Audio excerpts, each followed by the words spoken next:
Hello दोस्तों, आज मैं आप सभी के बीच में एक महत्वपूर्ण वीडियो लाया हूँ। यह वीडियो एग्रीकल्चर से संबंधित है, तो मैं चाहूँगा कि आप यह वीडियो लास्ट तक ज़रूर देखें। अगर वीडियो आपको पसंद आए कृपया वीडियो को लाइक कीजिए। चैनल पर नए हैं चैनल को सब्सक्राइब कीजिए। दोस्तों, आज के इस वीडियो में हम लोग एनिमल हस्बेंड्री देखने वाले हैं, उसके महत्वपूर्ण बिंदुओं के बारे में देखने वाले हैं। अगर आप मेरे और भी वीडियो देखना चाहते हैं चैनल पर जाकर देख सकते हैं, वहाँ पर प्लेलिस्ट बना दी गई है। साथ ही में जो लोग टेलीग्राम ग्रुप को नहीं ज्वाइन किए हैं वो लोग ज्वाइन कर लें, उनके लिए डिस्क्रिप्शन बॉक्स में लिंक दे दिया जाएगा। तो दोस्तों, आज का जो यह वीडियो है यह नीमरा सुंडा बुक से संबंधित है। तो चलिए बिना टाइम गवाए वीडियो को शुरू करते हैं। वीडियो पसंद आए वीडियो को लाइक कीजिए, चैनल पर नए हैं चैनल को सब्सक्राइब कीजिए और वीडियो को अपने दोस्तों के बीच ज़रूर शेयर कीजिए। चलिए वीडियो को शुरू करते हैं।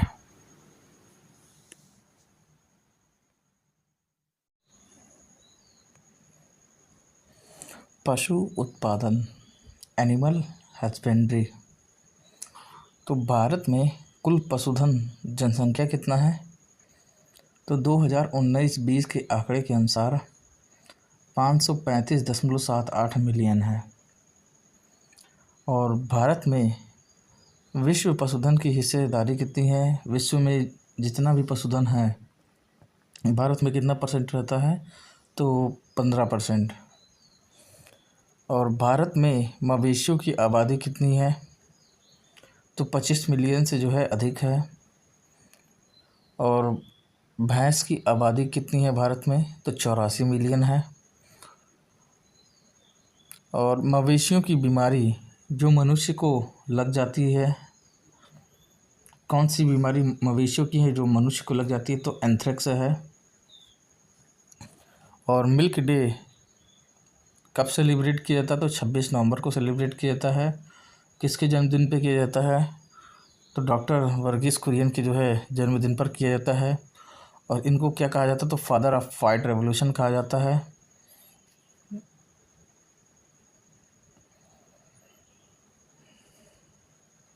और गाय के दूध में हल्के पीले रंग किस के कारण होता है? तो कैरोटीन के कारण होता है। तो भारत में जो टोटल पशुधन है 2019-20 के अनुसार कितनी जनसंख्या है उसकी? तो 535.78 मिलियन है। और भारत में विश्व पशुधन की हिस्सेदारी कितना है? तो 15% है। भारत में मवेशियों की आबादी कितना है? तो 25 मिलियन से अधिक है। और भैंस की आबादी कितना है? तो 84 मिलियन है। और मवेशियों की बीमारी जो मनुष्य को लग सकती है कौन सी है? तो एंथ्रेक्स है। और मिल्क डे कब सेलिब्रेट किया जाता है? तो 26 नवंबर को सेलिब्रेट किया जाता है। किनके जन्मदिन के अवसर पर किया जाता है? तो डॉक्टर वर्गीस कुरियन के जन्मदिन पर किया जाता है। और फादर ऑफ व्हाइट रेवोल्यूशन किसे कहते हैं? तो डॉक्टर वर्गीस कुरियन को कहा जाता है। और गाय के दूध का हल्के पीला रंग किस तत्व के कारण होता है? तो कैरोटीन के कारण होता है।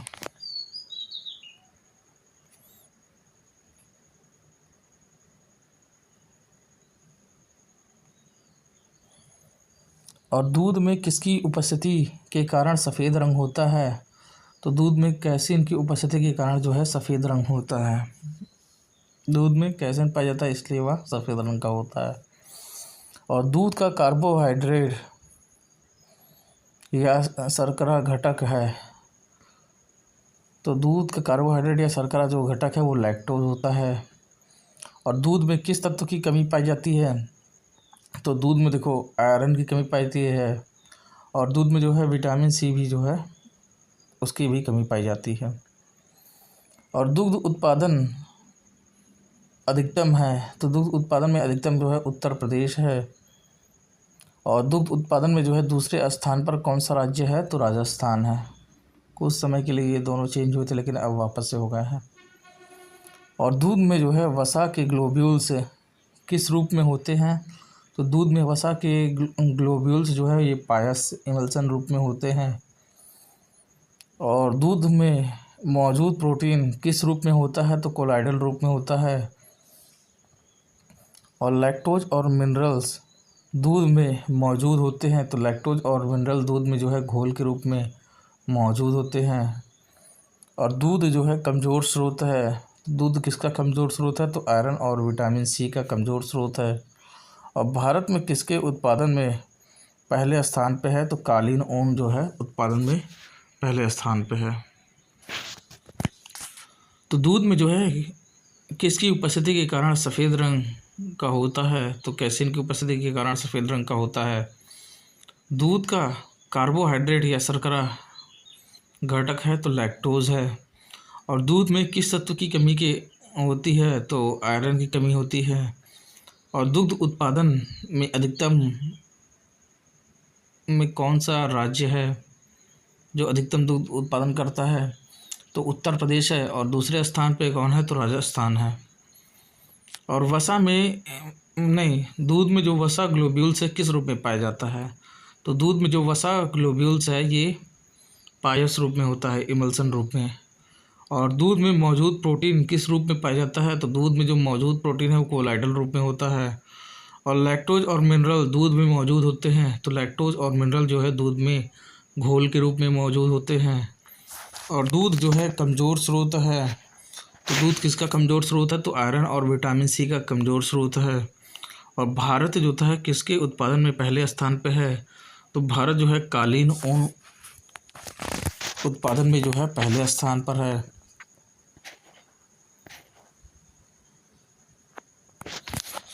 और साइलेज बनाने के लिए सबसे अच्छी फसल कौन सी है, तो साइलेज बनाने के लिए सबसे अच्छी फसल मक्का है। और है बनाने में बरसीम। और वयस्क पशु भेड़ का पहला क्लोन था, तो वयस्क पशु भेड़ का जो है पहला क्लोन डॉली था। और भारत में ऊन का उत्पादन अधिकतम होता है, तो राजस्थान में होता है 35%। नवजात शिशु के बछड़े में सींग कलिका रोधन किया जाता है, तो 4 से 10 दिन की आयु में। और पशु के र्यूमन के गैसों के संग्रह के कारण सूजन हो जाता है, तो अफरा ब्लॉट। दूसरे चारा खाने से जो है अफरा हो जाता है, पेटों में गैस भर जाता है। और जिसे निकालने के लिए ट्रोकोर और कैन्यूला का प्रयोग किया जाता है।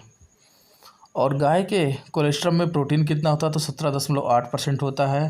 भैंस के कोलेस्ट्रम में प्रोटीन कितना होता है, तो 21.4% होता है। तो साइलेज बनाने के लिए सबसे अच्छी फसल कौन सी है, साइलेज बनाने के लिए सबसे अच्छी फसल मक्का की है। और वयस्क पशु भेड़ का पहला क्लोन कौन सा था, तो डॉली था। और भारत में ऊन उत्पादन अधिकतम होता है, तो भारत में ऊन उत्पादन जो है अधिकतम राजस्थान में होता है, 35% है। और नवजात शिशु के बछड़े में सींग कलिका रोधन किया जाता है, तो 4 से 10 दिन में जो है किया जाता है। और पशु के र्यूमन में गैसों के संग्रहण के कारण क्या होता है, तो अफरा ब्लॉट हो जाता है। और गाय के कोलेस्ट्रम में प्रोटीन कितना होता है, तो 17.8% होता है। भैंस के कोलेस्ट्रम में कितना होता है, तो 21.4% पाया जाता है।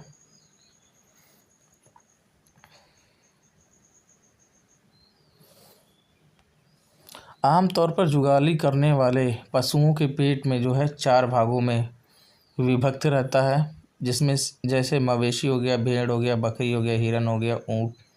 लेकिन ऊँट को छोड़कर ऊँट में क्या होता है, 3 चैम्बर पाए जाते हैं।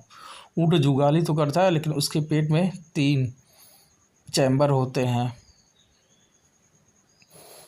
तो आमतौर पे जुगाली करने वाले जितने भी पशु हैं उनके पेट को होता है 4 भाग होते हैं, जैसे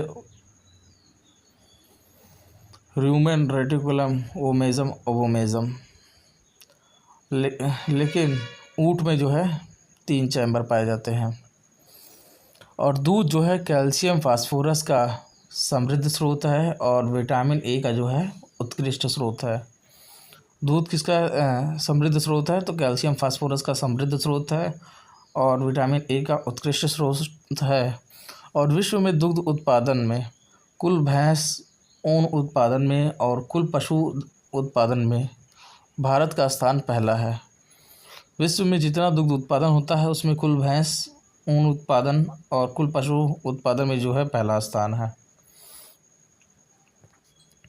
और दुनिया का पहला इन विट्रो निषेचित भैंस का बछड़ा कौन सा है? तो प्रथम है। ये दुनिया में पहला जो है इन विट्रो निषेचित भैंस का बछड़ा है। और वीर्य जमाने के लिए जो है सबसे अधिक इस्तेमाल होने वाला क्रायो प्रोटेक्टर कौन सा है? तो ग्लिसरॉल है। वीर्य जमाने के लिए सबसे अधिक इस्तेमाल होने वाला क्रायो प्रोटेक्टर कौन सा है? ग्लिसरॉल है।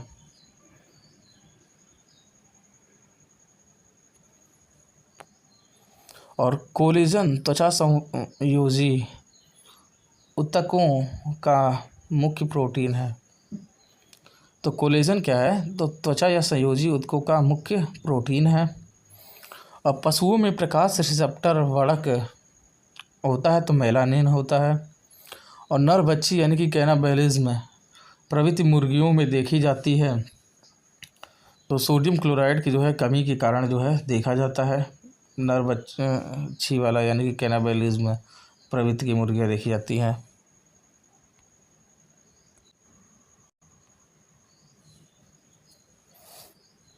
और पोल्ट्री में जो है फटा पैर क्रैक फीट किस कारण होता है? तो बायोटीन की कमी के कारण होता है।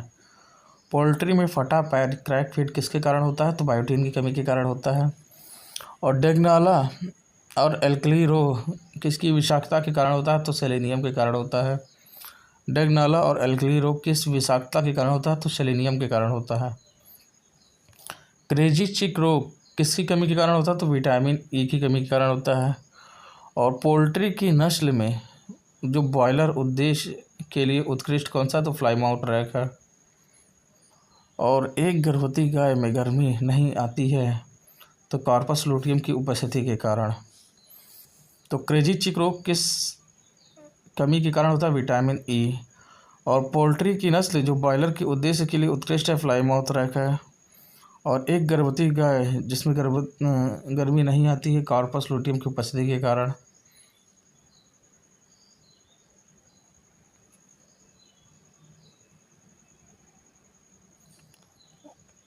और पशु प्रोटीन कारक है जिसको प्रोटीन फैक्टर के रूप में जाना जाता है तो कोबालामाइन के रूप में जाना जाता है। और डबल टोन्ड दूध में वसा कितना होता है? तो 1.5% होता है। डबल टोन्ड दूध में वसा कितना होता है? 1.5% होता है। और सूखी घास यानी कि हे में कितने % नमी के नीचे जो है भंडारित किया जाता है? तो 16% की नमी के। इम्पॉर्टेंट है ये। सूखी घास हे को कितने % नमी के नीचे भंडारित किया जाता है? तो 16% के जो है नीचे। और गाय के दूध में जो है वसा रहित ठोस पदार्थ SNF का कानूनी मानक कितना है? तो 8.5% है। गाय के दूध का उतरना किसके कारण होता है? तो ऑक्सीटोसिन के स्रावन से होता है। और दूध लिपिड कौन सी है? तो लेसिथिन है। और वैज्ञानिक बधियाकरण के एक इंस्ट्रूमेंट के रूप में होता है इस्तेमाल करके किया जाता है तो बर्डिजो कैंस्ट्रेटर का प्रयोग किया जाता है। तो पशु प्रोटीन कारक के रूप में जाना जाता है तो कोबालामाइन को जाना जाता है। और डबल टोन दूध में वसा की मात्रा है तो डबल टोन दूध में वसा की मात्रा कितना है? तो 1.5% है। और सूखी घास में कितने % जो है नमी के नीचे भंडारित किया जाता है? तो 16% के नीचे भंडारित किया जाता है। और गाय के दूध में वसा रहित ठोस पदार्थ यानी कि SNF के कानूनी मानक है तो 8.5% है। और गाय के दूध का उतरना किसके कारण होता है? तो ऑक्सीटोसिन के स्रावन से होता है। और दुग्ध लिपिड है तो लेसिथिन है। और वैज्ञानिक बधियाकरण को एक इंस्ट्रूमेंट के रूप में इस्तेमाल किया जाता है तो वर्डिज़ो कांस्टेटर का प्रयोग किया जाता है।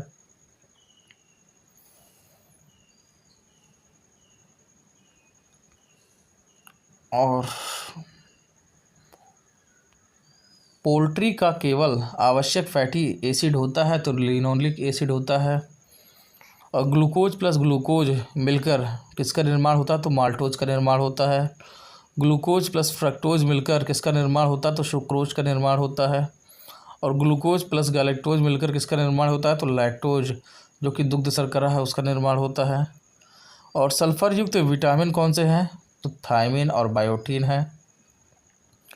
अमीनो एसिड युक्त सल्फर कौन सा है सल्फर है तो सिस्टीन, सिस्टाइन और मेथियोनिन है।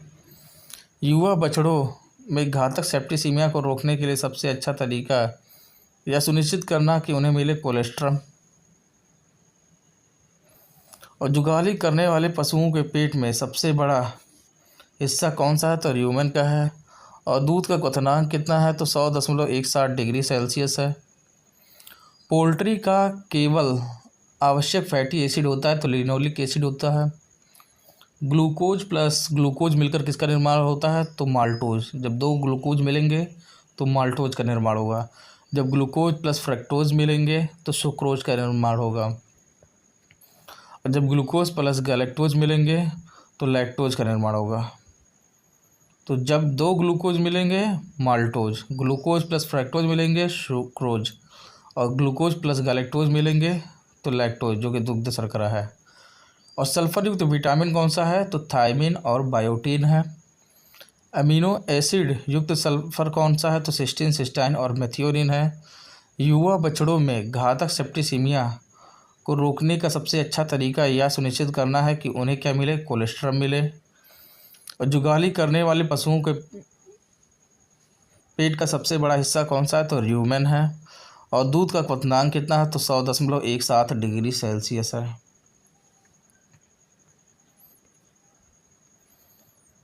और पशु कोशिकाओं में मुख्य भंडारित पॉलीसेकेराइड कौन सा है तो ग्लाइकोजन होता है। और कैसिन जो होता है में मौजूद कुल प्रोटीन लगभग होता है तो 80% होता है। तो पशु कोशिकाओं में मुख्य भंडारित पॉलीसेकेराइड कौन सा है ग्लाइकोजन। और कैसिन दुग्ध में जो है मौजूद कुल प्रोटीन लगभग कितना होता है तो 80% होता है।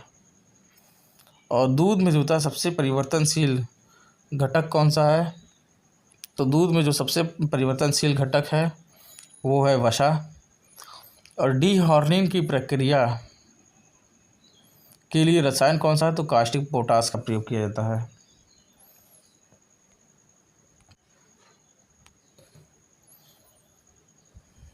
और मांस उत्पादन के लिए विशेष रूप से पाले जाने वाले मुर्गे को बॉयलर के रूप में जाना जाता है। और वह प्रोटीन जिसे पचाया नहीं जाता उसे इलास्ट्रीन कहते हैं।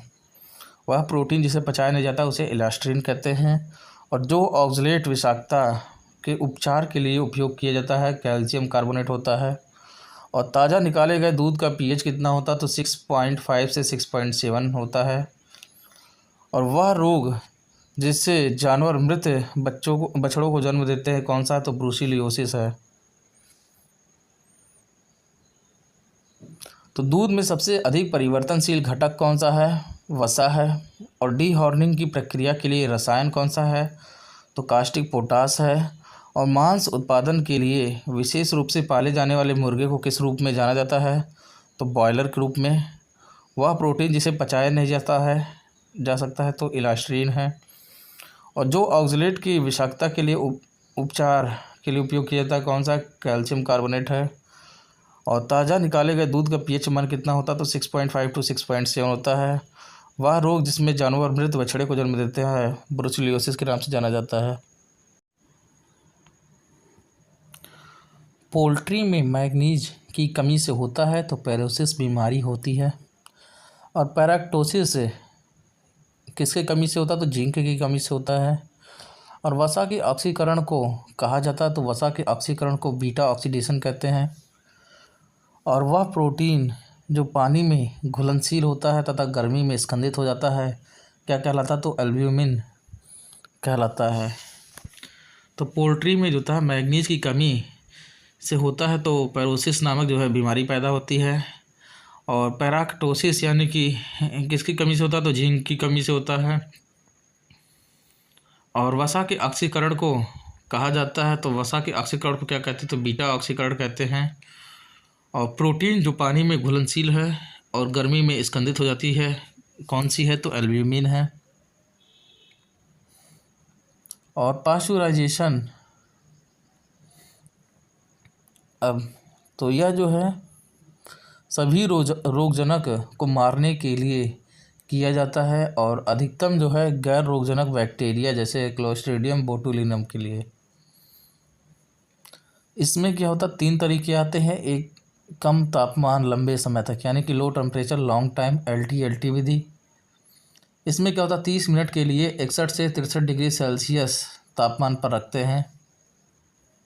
61 से 63 डिग्री सेल्सियस तापमान पर रखते हैं। दूसरा आता है उच्च तापमान लघु समय आता है हाई टेम्परेचर शॉर्ट टाइम। इसमें जो है 15 सेकेंड के लिए लगभग 71 से 76.6 डिग्री सेल्सियस तक रखते हैं। और फिर आता है अल्ट्रा उच्च तापमान आता है UST।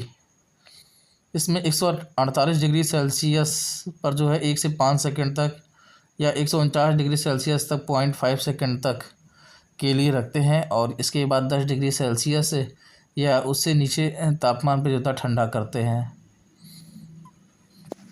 तो पास्चुराइजेशन में क्या होता है, यह जो है सभी रोगजनकों को मारने के लिए किया जाता है और अधिकांश जो है गैर रोगजनक बैक्टीरिया, उदाहरण जो है के तौर पे कौन सा आता है तो इसमें क्लोस्ट्रीडियम बोटुलिनम आता है। और इसमें तरीक़ों की बात करते हैं तो इसमें 3 आता है। लो टेम्परेचर लॉन्ग टाइम आता है, हाई टेम्परेचर शॉर्ट टाइम आता है और अल्ट्रा हाई टेम्परेचर आता है। लो टेम्परेचर लॉन्ग टाइम में क्या होता है कि 61 से 63 डिग्री सेल्सियस पर गर्म करते हैं। कितने समय के लिए जो है तो 30 मिनट के लिए रखते हैं।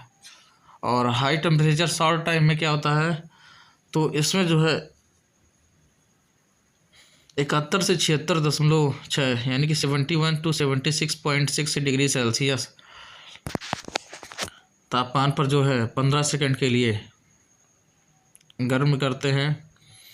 और फिर इसके बाद जो है आता है अल्ट्रा हाई टेम्परेचर आता है।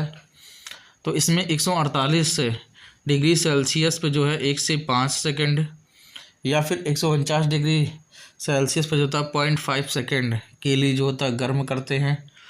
और बाद में जो है 10 डिग्री सेल्सियस या उससे नीचे के तापमान पर जो है ठंडा करते हैं।